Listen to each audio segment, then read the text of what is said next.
జనసేన గోపాలకృష్ణ లాగ్స్కి తిరిగి స్వాగతం. పవన్ కళ్యాణ్ గారు క్షేమంగా తన చిన్న కుమారుణ్ణి భుజాన ఎత్తుకుని తిరిగి హైదరాబాదు వచ్చారంటే తెలుగు వారంతా చాలా చాలా సంతోషించారు. ప్రధాని మోడీ మొదలుకుని సామాన్య పౌరుడి వరకు అందరూ చాలా ఆందోళన చెందారు. ఏంటి పవన్ కళ్యాణ్ గారు చిన్న కుమారుడికి ఇలా జరిగింది, ఫైనల్గా క్షేమంగా పవన్ కళ్యాణ్ గారు ఇంటికి తీసుకొస్తున్నారు అంటే అందరూ సంతోషించారు. ఈరోజు దేశవ్యాప్తంగా పవన్ కళ్యాణ్ గారి భార్య అన్నా లెజెనోవా ఆదర్శంగా నిలిచారు. పవన్ కళ్యాణ్ అన్నా లెనిజోవా జంట ఒక ఆదర్శ దంపతులు ఎలా ఉండాలి అంటే పర్ఫెక్ట్ ఎగ్జాంపుల్ వీళ్ళు అని చెప్పొచ్చు. పవన్ కళ్యాణ్ గారు అన్నా లెజెనోవాని పెళ్లి చేసుకున్న తర్వాత ఇద్దరు పిల్లలు పుట్టారు వాళ్ళకి. ఇప్పుడు వారి చిన్న కుమారుడికి అగ్ని ప్రమాదం జరిగిన సంగతి మనందరికీ తెలిసిందే. క్షేమంగా బయటపడ్డాడు. ఇప్పుడు ఆ పిల్లాడి పేరు మార్క్ శంకర్ పవనోవిచ్. ఇక్కడ పేరు సెలక్షన్ కూడా చూడండి. మార్క్ ఒక క్రిస్టియానిటీ నుంచి తీసుకున్న పేరు. శంకర్ ఇది హిందూ దేవుడు శివుడు అనుకోవచ్చు. ఇంకా తన అన్న చిరంజీవి శివశంకర వరప్రసాద్ దాంట్లోంచి శంకర్ అనే తీసుకున్నారు. మార్క్ శంకర్ పవన్. పవన్ అంటే మన పవన్ కళ్యాణ్ గారు తండ్రి పేరు. పవనోవిచ్. విచ్ అంటే పవన్ కళ్యాణ్ గారి భార్య అన్నా లెజెనోవావిచ్. ఆ చివరి పేరు ఆమె తీసుకున్నారు, తల్లి నుంచి తీసుకున్నారు. వాళ్ళు అన్ని సాంప్రదాయాల్ని పాటించారు. అటు హిందూ ఇటు క్రిస్టియన్ అందరి పేర్లు కలిపి నామకరణం చేశారు. కుమార్తె పోలేనా అంజనా పవనోవా. ఇది కూడా పులేనా అన్నది క్రిస్టియన్టీ, అంజనా అన్నది హనుమంతుని తల్లి, పవన్ కళ్యాణ్ గారి తల్లి అలా కూడా అనుకోవచ్చు. పవనోవా తన తల్లి లెజెనోవాలోని చివరి 2 అక్షరాలు తీసుకున్నది. పేర్లు ఎలా పెట్టారో చూడండి. క్షేమంగా వచ్చిన తర్వాత పవన్ కళ్యాణ్ గారి భార్య అన్నా లెజెనోవా శ్రీవారి దర్శనం చేసుకున్నారు. తన చిన్న కుమారుడికి అగ్ని ప్రమాదం జరిగితే అన్నా లెజెనోవా మొక్కుకున్నారు. తన కుమారుడు క్షేమంగా బయటపడితే శ్రీవారికి తలనీలాలు సమర్పించుకుంటానని, అలాగే ఒక పూట అన్నదాన ఖర్చు భరిస్తానని మొక్కుకున్నారట. పవన్ కళ్యాణ్ గారు ఈ కార్యక్రమంలో లేరు. అయినా కానీ అన్నా లెజెనోవా తిరుపతి వెళ్ళారు, తలనీలాలు సమర్పించారు, ఒక పూట అన్నదానం నిర్వహించారు. స్వయంగా అన్నప్రసాదం కార్యక్రమంలో పాల్గొన్నారు, అన్నదానం స్వీకరించారు. స్వయంగా భక్తులందరికీ వడ్డించి అందరి పక్కన కూర్చుని ఎక్కడ భేషజాలకు పోకుండా అన్నప్రసాదం తీసుకున్నారు. ధ్వజస్తంభానికి మొక్కారు, వేద పండితుల ఆశీర్వచనాలు తీసుకున్నారు, సుప్రభాత సేవలో పాల్గొన్నారు. పవన్ కళ్యాణ్ గారి భార్య అన్నా లెజెనోవా శ్రీవారి పట్ల సంపూర్ణ భక్తి ప్రపక్తులు ప్రకటించి స్వామికి మొక్కు తీర్చుకున్నారు. ఒక విదేశీ మహిళ రష్యా పవన్ కళ్యాణ్ గారిని వివాహం చేసుకున్న తర్వాత మన హిందూ సాంప్రదాయానికి భారతీయ సాంప్రదాయాల్ని ఎలా అడాప్ట్ చేసుకున్నారో అన్నది మనం ఇక్కడ చూడొచ్చు, అర్థం చేసుకోవచ్చు. హిందూ సంస్కృతిని ఎలా అడాప్ట్ చేసుకున్నారో మనం చూడొచ్చు.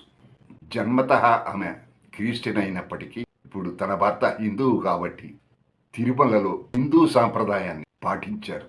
తిరుమల శ్రీవారికి తిరుమల సాంప్రదాయాన్ని అన్నా లెనిజోవా పాటించటం చాలా మెచ్చుకోదగ్గ శుభపరిణామం. తిరుమలలో అన్యమతస్థులు ఎవరు వెళ్ళినా అక్కడ మన హిందూ సాంప్రదాయాన్ని గౌరవిస్తామని ఒక డిక్లరేషన్ ఇవ్వాలి. అంటే మాకు హిందూ మతం మీద నమ్మకం ఉందని, అందుకునే శ్రీవారిని దర్శించుకోవటానికి వచ్చామని ఒక డిక్లరేషన్ ఇవ్వాల్సి ఉంటుంది.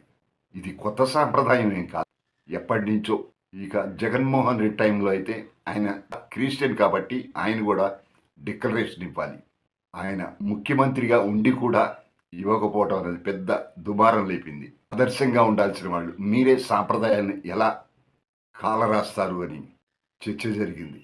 పవన్ కళ్యాణ్ గారి ఫ్యామిలీ ఈరోజే కాదు, 3-4 నెలల క్రితం లడ్డూ వివాదం టైంలో తన కూతురు పొల్లెనా అంజనా పవనో కూడా తను హిందూ తండ్రి అయినా తల్లి క్రిస్టియన్ అని చెప్పి డిక్లరేషన్ ఇప్పించారు.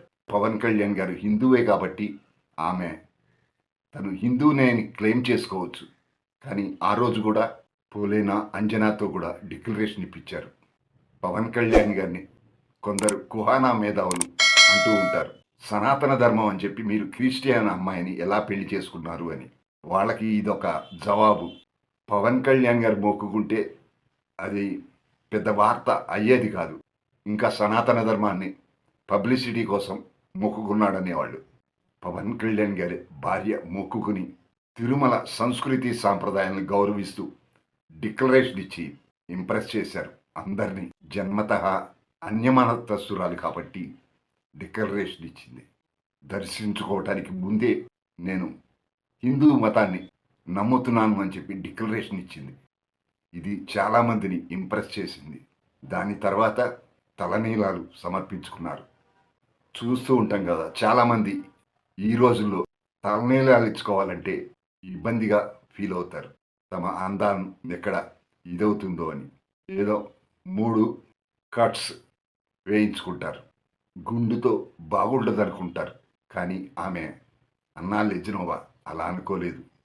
తలనీలాలు సమర్పించుకుంది అన్నా లెజినోవా.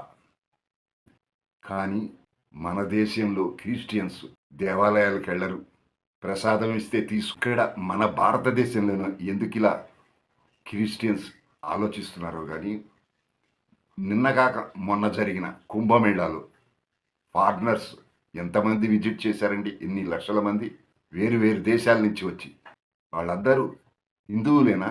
క్రిస్టియన్ దేశాలు అవన్నీ. వాళ్ళంతా హిందూ మతాన్ని గొప్పగా చూస్తారు. ఈవెన్ ఎంతోమంది ఫారినర్స్ ఇండియా వచ్చి ఇక్కడ వాళ్ళని పెళ్లి చేసుకున్నారు.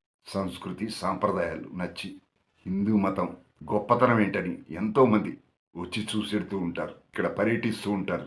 ఎందుకు మన దగ్గర పుటపర్తి సత్యసాయి బాబా, ఈయన దగ్గరికి కూడా ఎంతమంది విదేశస్తులు వస్తారండి ఆయన భక్తులుగా. ఇస్కాన్, ఎంతమంది విదేశస్తులు ఇస్కాన్ భజనలు చేయటం మనం చూస్తూ ఉంటాం. జన్మతః క్రిస్టియన్ అయిన వాళ్ళకి పెద్ద పట్టింపు ఉండదు. దానికి పెద్ద ఉదాహరణే అన్నా లెజినోవా.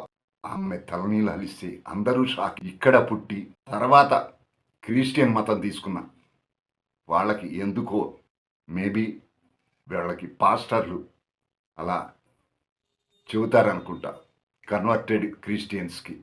ఎవరి ఆచార వ్యవహారాలు వారివి, మనం తప్పు పట్టడం కూడా కరెక్ట్ కాదు. హిందువులు కూడా చర్చిలకు వెళ్తారంట.